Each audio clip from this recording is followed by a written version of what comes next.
അതായത് നിങ്ങൾ ഈ പറയുന്ന ഏലീഷ എന്ന് പറയുന്ന പ്രവാചകൻ യഹോവയുടെ നാമത്തിൽ പ്രവചിച്ച് കയറ്റിവിട്ട ഇസ്രായേൽ അപ്പുറത്ത് മൊവാബ് രാജാവ് കെമോഷിന് യാഗം കഴിച്ചപ്പോൾ കെമോഷിന്റെ കോപം കാരണം ഇസ്രായേൽ തോറ്റുപോയി. അപ്പൊ ഞാൻ ഈ പറഞ്ഞു വന്ന എന്നാന്ന് ചോദിച്ചു കഴിഞ്ഞാൽ, ഈ തരത്തിൽ അവിടെയുള്ള ഗോത്രങ്ങൾ തമ്മിലുള്ള സംഘർഷങ്ങളിൽ ഈ ദൈവങ്ങൾക്ക് വലിയ പങ്കുണ്ടായിരുന്നു. ഗോത്രങ്ങൾ തമ്മിലുള്ള സംഘർഷങ്ങൾ, അപ്പൊ ഗോത്ര സംഘർഷ ഭൂമികയായിരുന്നു അതിനകത്ത്. അപ്പൊ അതിനകത്ത് വാഴ്ചകൾ, അധികാരങ്ങൾ, കർത്തൃത്വങ്ങൾ, സിംഹാസനങ്ങൾ, ദുഷ്ടസൈന്യങ്ങൾ, സ്വർലോകങ്ങളിൽ പതിയിരിക്കുന്ന ദുഷ്ടസൈന്യങ്ങൾ എന്ന് പറഞ്ഞാൽ ഇങ്ങനെ ഈ ദൂതലോകം അല്ലെങ്കിൽ ഈ ഇൻവിസിബിൾ വേൾഡിൽ നിന്നുള്ള ഈ ഡെയ്റ്റീസ് മനുഷ്യലോകത്തിലേക്ക് ഇറങ്ങി വന്ന് മനുഷ്യരിലൂടെ യുദ്ധങ്ങൾ ചെയ്തുകൊണ്ടിരുന്നു, സംഘർഷങ്ങൾ. ഇതാണ് പുരാതന ലോകം. ഈ പുരാതന ലോകത്തിന്റെ എക്സ്റ്റൻഷൻ, അതായത് പുരാതന ലോകത്തിന്റെ അവസാന വാലറ്റം, അവിടെയാണ് നമ്മുടെ കർത്താവായ യേശുക്രിസ്തു വരുന്നത്. നമ്മുടെ കർത്താവായ യേശുക്രിസ്തു വന്നിട്ട് ഈ ഗോത്ര സംഘർഷത്തിൽ പങ്കുചേരാതെ ഈ ഗോത്ര ദൈവ സങ്കല്പങ്ങളിലും ഗോത്ര ദൈവങ്ങൾ തമ്മിലുള്ള സംഘർഷത്തിലും ഒരു തരത്തിലും പങ്കുചേരാതെ, അതിൽ കൂട്ടുചേരാതെ സകലത്തെയും ഉൾക്കൊള്ളുന്ന സകലവരുടെയും പിതാവായ, അതാണ് നമ്മുടെ പിതാക്കന്മാർ നിക്കിയ വിശ്വാസ പ്രമാണം വരുമ്പോൾ ആമുഖമായിട്ട് ചൊല്ലുന്നത്, സർവശക്തിയുള്ള പിതാവായി ആകാശത്തിന്റെയും ഭൂമിയുടെയും കാണപ്പെടുന്നതും കാണപ്പെടാത്തതുമായ സകലത്തിന്റെയും സൃഷ്ടാവായ സത്യേക ദൈവത്തിൽ ഞങ്ങൾ വിശ്വസിക്കുന്നു. ആ പ്രസ്താവന വരും. അതും ഡിസീവർ, ഈ വഞ്ചകൻ എന്ന് പറഞ്ഞ ഡിസീവ് ചെയ്യുക മനുഷ്യനെ. അപ്പൊ ആ ഡിസെപ്ഷൻ വന്നിട്ട് പല ആളുകളും ഈ കഴിഞ്ഞ ഇടയ്ക്ക് മലങ്കരയിലുള്ള സത്യവിശ്വാസികൾ പോലും ഇത് യഹോവയാണ് ഈ പറഞ്ഞ ഈ വൃത്തികേടെല്ലാം ചെയ്യുന്ന ഈ ഗോത്ര ദൈവമാണെന്ന് ചിന്തിച്ചിരിക്കുകയാണ്. ഏതാ? സ്വർഗീയ പിതാവ്. എന്നിട്ട് യഹോവ ചെയ്യുന്ന ഈ വൃത്തികേടുകളുടെ മുഴുവൻ ബാധ്യത സത്യക്രിസ്ത്യാനികൾ ചുമക്കേണ്ടി വരികയാണ്. ഇത് ഗോത്രങ്ങളുടെ കഥകളാണ്. ഈ ഗോത്രങ്ങളിലെല്ലാം ഇങ്ങനെയുള്ള കാര്യങ്ങളുണ്ട്. ആ ദൈവങ്ങൾ അങ്ങോട്ടും ഇങ്ങോട്ടും എല്ലാം ഇവർ ഈ തരത്തിലുള്ള യുദ്ധങ്ങളിൽ ഏർപ്പെട്ടിട്ടുണ്ട്. ഇപ്പൊ ഇവിടെ നമ്മള് ഈ തരത്തിൽ വരുമ്പോൾ അവിടെയാണ് കർത്താവായ യേശുക്രിസ്തുവിന്റെ സുവിശേഷം പ്രസംഗിക്കപ്പെടുന്നത്. അപ്പൊ വാഴ്ചകൾ, അധികാരങ്ങൾ, കർത്തൃത്വങ്ങൾ, സിംഹാസനങ്ങൾ, ഇപ്പോഴുള്ളത്, വരുവാനുള്ളത്, ഉയരങ്ങൾ, ആഴങ്ങൾ, താഴ്ചകൾ, ദൃശ്യമായത്, അദൃശ്യമായത്, ഒരു ലിസ്റ്റ് അങ്ങോട്ട് പൗലുസ്ലിയ എഴുതിയിരിക്കുന്നതിന്റെ അർത്ഥം മനസ്സിലാണ്. നിങ്ങൾ ഈ കോണ്ടെക്സ്റ്റ് മനസ്സിലാക്കണം. ഈ കോണ്ടെക്സ്റ്റിൽ എഴുതിയിട്ട് പൗലുസ്ലിയ പറയാണ് വാഴ്ചകൾ, അധികാരങ്ങൾ, കർത്തൃത്വങ്ങൾ, സിംഹാസനങ്ങൾ, ഇപ്പോഴുള്ളത്, വരുവാനുള്ളത്, ദൃശ്യമായത്, അദൃശ്യമായത്, സ്വർഗത്തിലുള്ളത്, ഭൂമിയിലുള്ളത്, സകലവും അവൻ വേണ്ടി സൃഷ്ടിക്കപ്പെട്ടിരിക്കുന്നു. All are subjective to him. All are answerable to him. All are accountable to him. All shall bow before him. സ്വർഗത്തിലുള്ളതാകട്ടെ, ഭൂമിയിലുള്ളതാകട്ടെ, ഭൂമിക്ക് താഴെ പാതാളത്തിലുള്ളതാകട്ടെ, സകലവും അവന്റെ മുൻപാകെ മടങ്ങും, മുട്ടുമടങ്ങും. ഈ ദൂതന്മാരുടെ ഈ ലോകം, ഇവർ വാണുകൊണ്ടിരുന്ന ഈ ലോകം, ആ വാഴ്ചകൾക്ക് അവസാനം വരുത്തും. എന്നിട്ട് ജെറുസലേം ദൈവാലയം നിലനിൽക്കുന്ന ആ ഭൂമികയിൽ നിന്നിട്ട് എബ്രായ ലേഖനം എഴുതുവാൻ പൗലുസ്ലീഹ തൂലിക എന്തുമ്പോൾ എബ്രായ ലേഖനം 2:5 താൻ ഈ സുവർണ ലിഖിതങ്ങൾ എഴുതി വെക്കുകയാണ്.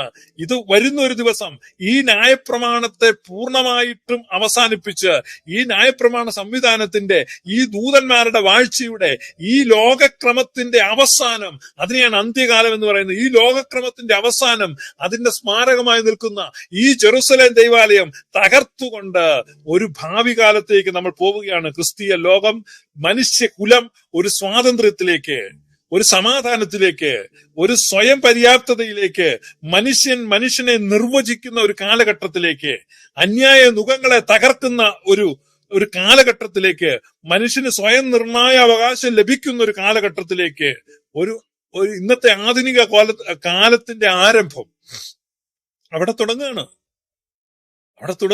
മനുഷ്യന് വില കൊടുക്കുന്ന ഒരു ലോകം, മനുഷ്യന് മൂല്യം കൊടുക്കുന്ന ഒരു ലോകം. അപ്പൊ അതിനു മുമ്പുള്ള സങ്കല്പങ്ങളിൽ അതില്ല. നിങ്ങൾക്ക് അത് കഴിഞ്ഞിട്ട് ക്രിസ്ത്യൻ വേൾഡ് വന്നു കഴിയുമ്പം, ക്രിസ്തീയ സഭാപിതാക്കന്മാരുടെ രചനകളിലൂടെ പോകുമ്പോൾ അവരുടെ രേഖകളിൽ നിങ്ങൾക്ക് മനുഷ്യാവകാശത്തെക്കുറിച്ചുള്ള രചത രേഖകൾ കാണാൻ കഴിയും. സ്വയം നിർണായക അവകാശത്തെക്കുറിച്ചുള്ള രേഖകൾ, സ്വാതന്ത്ര്യത്തെക്കുറിച്ചുള്ള സങ്കല്പങ്ങൾ, വ്യക്തിത്വത്തെക്കുറിച്ചുള്ള സങ്കല്പങ്ങൾ, പൗരത്വത്തെക്കുറിച്ചുള്ള സങ്കല്പങ്ങൾ, ഈ തരത്തിലുള്ള സങ്കല്പങ്ങൾക്ക് മുഴുവൻ ബീജാവാപം ചെയ്തിട്ടുള്ളത് ക്രിസ്തീയ സഭാപിതാക്കന്മാരുടെ, ഓർത്തഡോക്സ് ഫാദേഴ്സ്, അവരാണ് ഇത് എഴുതി വെച്ചിരിക്കുന്നത്. ആധുനിക ലോകത്തിന്റെ ആരംഭം അവിടെയാണ് ഉണ്ടാകുന്നത്.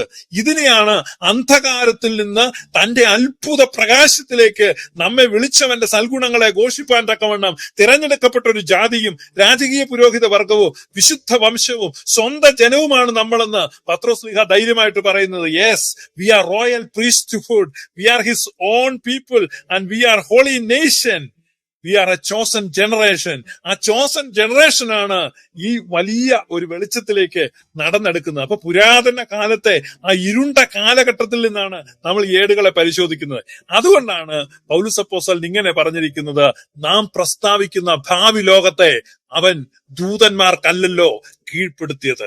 നാം പ്രസ്താവിക്കുന്ന ഭാവി ലോകം, ഈ ജെറുസലേം ദൈവാലയം തകരാൻ പോവുകയാണ്, ഈ ന്യായപ്രമാണത്തിന്റെ പ്രാഭവം അവസാനിക്കാൻ പോവുകയാണ്, ദൈവരാജ്യം ശക്തിയോടെ വെളിപ്പെടാൻ പോവുകയാണ്. അതുകൊണ്ട് ഈ നാം പ്രസ്താവിക്കുന്ന ഭാവി ലോകം എന്ന് ഈ എബ്രായ ലേഖനം 2:5 വായിക്കുമ്പോൾ ഇനി ഏതാണ്ട് ഉട്ടോപ്യ വരാനിരിക്കുകയാണെന്നുള്ള രീതിയിൽ ചിന്തിക്കരുത്. അങ്ങനെ ചിന്തിക്കുന്നവരുണ്ട്, അത് പെന്തക്കോസ്തുകാർ. കാരണം അവർക്ക് 100 കൊല്ലമേ അയാൾ ബൈബിള് കിട്ടിയിട്ട്.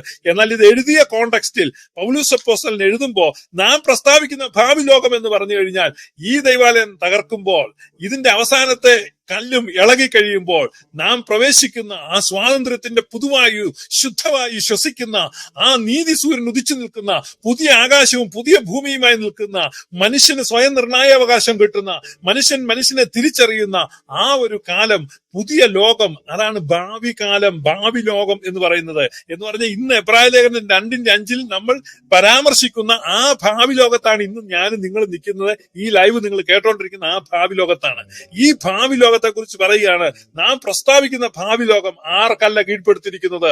ദൂതന്മാർക്കല്ലല്ലോ കീഴ്പ്പെടുത്തിയിരിക്കുന്നത്. അപ്പൊ നമ്മുടെ ഭൂതകാലം ആർക്കായിരുന്നു കീഴ്പ്പെട്ടിരുന്നത്? ദൂതന്മാർക്കായിരുന്നു കീഴ്പ്പെട്ടിരുന്നത്. അത് കെമോഷായാലും ബാലായാലും അശേരയായാലും അസ്തരത്തായാലും ഡയാനയായാലും ആരായിരുന്നാലും, ആരായിരുന്നാലും അതെല്ലാം ദൂതന്മാരായിരുന്നു. ദൂതന്മാർ കീഴ്പ്പെടുത്തിയിരുന്ന, ദൂതന്മാർ വാണുകൊണ്ടിരുന്ന ഒരു പുരാതന ലോകം, ഒരു ഭൂതകാലം. ആ ഭൂതകാലത്തോട് യാത്ര പറഞ്ഞ്, ആ പുരാതന ലോകത്തോട് വിട പറഞ്ഞ് ആധുനിക ലോകത്തിലേക്ക്, പുരാതനമായ ഇരുട്ടിന്റെ ലോകത്ത് നിന്ന് വെളിച്ചത്തിന്റെ പ്രകാശത്തിന്റെ ലോകത്തിലേക്ക്, സ്വാതന്ത്ര്യത്തിന്റെ ശുദ്ധവായുവിനെ ശ്വസിക്കുവാൻ ദൂതന്മാർക്ക് കീഴ്പ്പെടുത്താത്ത പുതിയൊരു ലോകം പൗലോസ് അപ്പോസ്തലൻ പറയാണ് നാം പ്രസ്താവിക്കുന്ന ഭാവി ലോകം. ആ കോണ്ടെക്സ്റ്റ് മനസ്സിലാക്കണം. എബ്രായ ലേഖനം 2:5 എഴുതിയിരിക്കുന്നത് നാം പ്രസ്താവിക്കുന്ന ഭാവി ലോകം, നാം പ്രസ്താവിക്കുന്ന ഭാവി ലോകം ദൂതന്മാർക്കല്ലല്ലോ കീഴ്പ്പെടുത്തിയിരിക്കുന്നത്. ദൂതന്മാരുടെ വാഴ്ച അവിടെ അവസാനിക്കുക.